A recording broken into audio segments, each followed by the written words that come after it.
औज़ुबिल्लाहिमिनश्शैतानिर्रजीम बिस्मिल्लाहिर्रहमानिर्रहीम।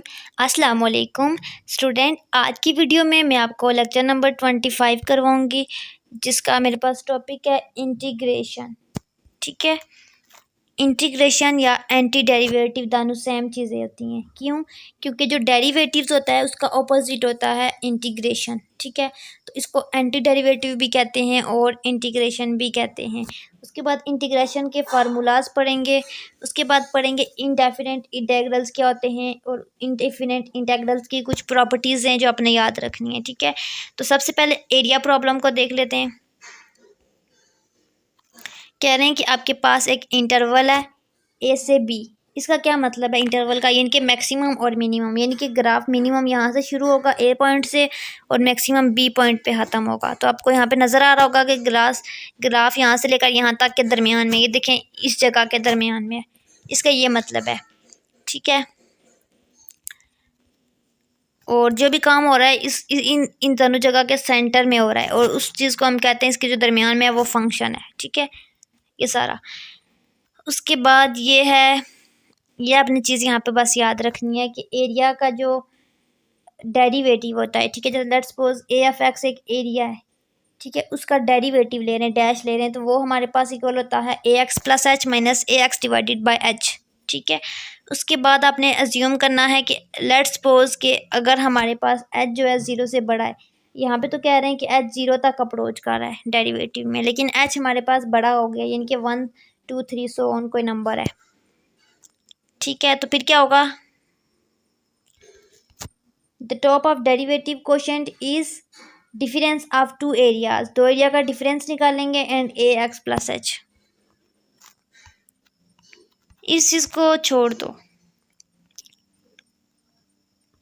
यहाँ पे बस आप ये फार्मूला तैयार कर लो और ये फार्मूला इज इक्वल टू होता है f of c limit h approaches to zero. इसमें बस ये चीज़ रखो और इसकी एक एग्जांपल देख लेते हैं। यहाँ पे लेट्स सपोज कि हमारे पास एक फंक्शन है f is equal to x square और उसकी इंटरवल क्या है 0 और 1, यानी कि जो ग्राफ है वो 0 और 1 के दरमियान में बन रहा है। तो इसका मिनिमम पॉइंट 0 है। 0 कहाँ पे होता है? ये लेट्स सपोज कि ये 0 है और ये जहाँ पे ख़त्म हो रहा है 1, यानी कि 0 और 1 के दरमियान में इसका ग्राफ बन रहा है और फंक्शन किसके इक्वल है? एक्स स्क्वायर के। ठीक है, तो जब हम यहाँ पे क्या करते हैं, ए डैश एफ एक्स निकालते हैं, डेरिवेटिव निकालते हैं इसका, तो लेट्स सपोज कि ये फंक्शन जो है इज इक्वल टू है एक्स स्क्वायर की। ये कैसे आया है? क्योंकि यहाँ पे देखें ए डैश एफ एक्स किसके इक्वल है? X plus H minus x. ठीक है, ये डिवाइडेड बाय एच। ठीक है, तो ये चीज़ हमारे पास उसी फंक्शन के इक्वल आएगी इसके। तो फंक्शन एक्स स्क्वायर था तो एक्स स्क्वायर ही आएगा। ठीक है, ये अब हम इसका इंटीग्रेशन करते हैं, एंटी डेरिवेटिव लेते हैं। ठीक है, इंटीग्रेशन करते हैं तो क्या करेंगे? सबसे पहले इंटीग्रेशन का तरीका क्या होता है, हम वेरिएबल को एज इट इज़ लिखते हैं। यहाँ पे एक्स है तो एक्स एज इट इज़ आ जाएगा और जो इसकी पावर होती है वही लिखते हैं 2 और उसमें एक 1 प्लस करते हैं। ठीक है, और जो पावर टोटल बनती है ना ओवरऑल, जैसे कि ये बन रही है, इसी को हमने नीचे उठा के लिख देना है। तो यहाँ पे क्या आ जाएगी? 2 + 1, तो एक्स की पावर 3 डिवाइडेड बाय 3। ये देखें एक्स की पावर 3 डिवाइडेड बाय 3 आ गया। ठीक है, इसी तरह आप अगर इस चीज़ का ये आ गया ए एफ एक्स, ठीक है, इसका डेरिवेटिव लो तो आपके पास ये चीज़ वापस आ जाएगी।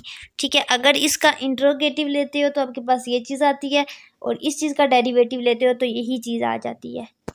बेसिकली ये क्या कहना चाह रहे हैं कि एक दूसरे का ये ऑपोजिट है, ये प्रूव कर रहे हैं। ठीक है, नेक्स्ट एंटी डेरिवेटिव की डेफिनेशन है, ये अपने तैयार कर लेनी है। उसके बाद ये कह रहे यही फंक्शन ले रहे हैं, कह रहे हैं कि एक फंक्शन है वही जो हमने एक्स स्क्वायर था ना, तो उसका हमने इंटेग्रल किया, इसको इंटीग्रेट किया, उसका एंटी डेरिवेटिव लिया, ये एंटी डेरिवेटिव का सिंबल है। ठीक है, तो हमारे पास क्या आंसर आया था? 1/3x³। अब इन्होंने इसी फंक्शन को उठा के नीचे दे दिया और कहा है कि इसका डेरिवेटिव लेते हैं और इंटीग्रेशन में हमेशा जो भी आंसर आता है उसके साथ +c लगाते हैं। ठीक है, इनके कांस्टेंट। अब यहाँ पे एफ ऑफ एक्स है ना, f of x is equal to x square. ये कैसे है, यहाँ पे देखो, यहाँ पे जब हम D by D of X करेंगे of that function 1/3 x³ derivative लेंगे, तो सबसे पहले 1/3 बाहर आ जाएगा और x³ का डेरिवेटिव लेंगे, तो x की पावर शुरू में आ जाएगी 3 और 3 - 1 हो जाएगा, तो आ जाएगा 1/3 का स्क्वायर। ठीक है, अब आपने करना क्या है, इसको काट देना है 3 और 3 को, तो आपके पास आ जाएगा 1.x² which is equal to x²। ठीक है, ये इनके वही चीज़ दोबारा, ये देखें वही चीज़ आ गई है। उसके बाद ये थ्योरम वाली जो डेफिनेशन है ये आपने याद करनी है। उसके बाद इंडेफिनेट इंटेग्रल्स क्या होते हैं, वही इंटीग्रेशन को ही इंडेफिनेट इंटेग्रल्स ही कहते हैं ये। ठीक है, डेरिवेशन का d/dx सिंबल था और इसका इंटीग्रेशन का इस तरह से सिंबल होता है, ये f टाइप। ठीक है, ये एक लाइन याद कर लें, यहाँ पे एक इम्पोर्टेंट है, ये फार्मूला याद कर लें और डेफिनेशन। ठीक है, उसके बाद एग्जांपल देख लेते हैं। एक फंक्शन है f ऑफ x², उसका इंटीग्रेशन लिया तो हमारे पास ये चीज़ आ गई, मैं बता चुकी हूँ। ठीक है, उसके बाद इंटीग्रेशन के कुछ ये फार्मूलाज हैं जो बता रहे हैं, कह रहे हैं कि ये हमारे पास d/dx x³ is equal to 3x² है। d/dx है यानी कि डेरिवेटिव है, तो डेरिवेटिव में क्या होता है, यहाँ पे किस चीज़ का डेरिवेटिव है, x³ का। ये देखें x³ का, तो पावर शुरू में आ जाएगी 3 और x, और पावर कम हो जाएगी 3 - 1 जो विच इज़ इक्वल टू 2, तो आपके पास क्या आ जाएगी, ये चीज़ आंसर आ जाएगी 3x²। ठीक है, इसी तरह यहाँ पे कुछ चीज़ें गिवन है, उनके डेरिवेटिव गिवन है, कुछ ट्रिग्नोमेट्रिक फंक्शन है। ठीक है, जिनके कैलकुलेटर से आप डेरिवेटिव फाइंड कर सकते हो।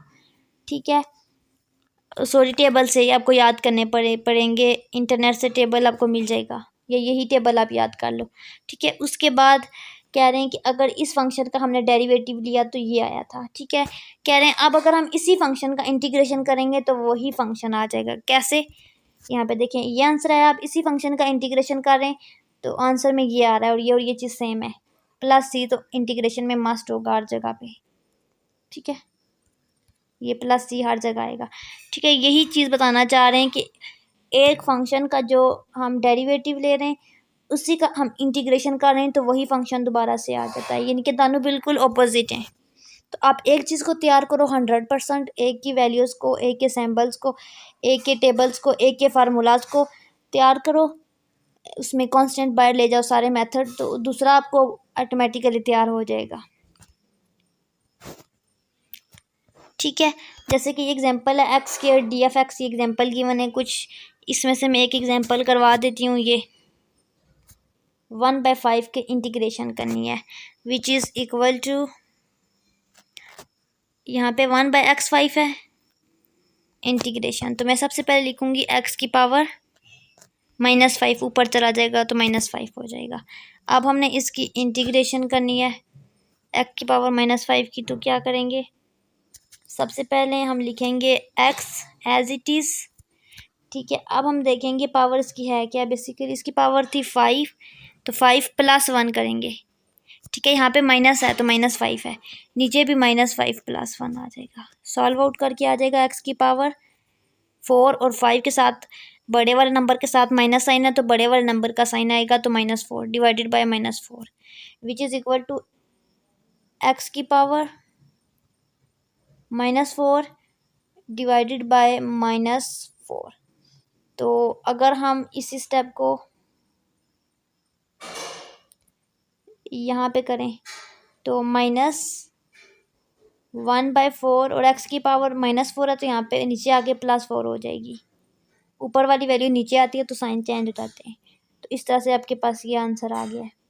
ठीक है, इसी तरह आप सारे फंक्शन की इंटीग्रेशन कर सकते हो। तो ये कुछ एग्जांपल हैं, आपने खुद प्रैक्टिस करनी है।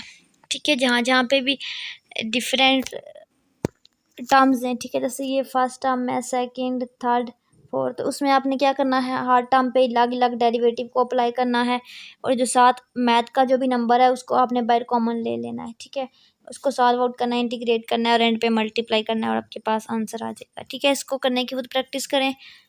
मैं आज के लेक्चर को यहाँ पे स्टॉप कर रही हूँ।